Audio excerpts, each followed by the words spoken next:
Banaskantha ધાનેરામાં national highway 168 પર આવેલ ભંગારના ગોડાઉનમાં મોડી રાત્રે આગ ફાટી નીકળી હતી.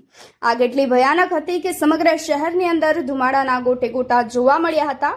ભંગારના ગોડાઉનમાં આગ લાગતાની સાથે જ અફરાતફરીનો માહોલ સર્જાઈ ગયો હતો. ધાનેરા પાલિકાના ફાયર ફાઇટરો અને સ્થાનિક પાણીના ટેન્કરો દ્વારા વહેલી સવારે આગ પર કાબુ મેળવવાના પ્રયત્નો હાથ ધરવામાં આવ્યા હતા, પરંતુ સમગ્ર શહેરની અંદર લાઇટ ગુલ થઈ જતા ફાયર ફાઇટરોમાં પાણી ન ભરાતા તંત્રની બેદરકારી પણ સામે આવી ગઈ છે.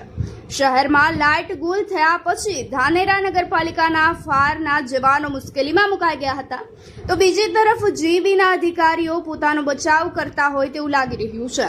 આગ લાગી તે ઘટના સ્થળનો વીજ પુરવઠો અને નગરપાલિકાના જે ફાયર સ્ટેશનમાંથી પાણી માટેની વીજ પુરવઠો એક જ હોવાના કારણે વીજ પુરવઠો આપવામાં આવ્યો ન હોવાનું સામે આવી રહ્યું છે. તો સમગ્ર ઘટના દરમિયાન ફાયર ફાઇટરો પાસે પાણી ન હતું. તે દરમિયાન વીજળી ગુલ થઈ જતા આગ પર કાબુ મેળવવો વધુ મુશ્કેલ બની ગયો હતો.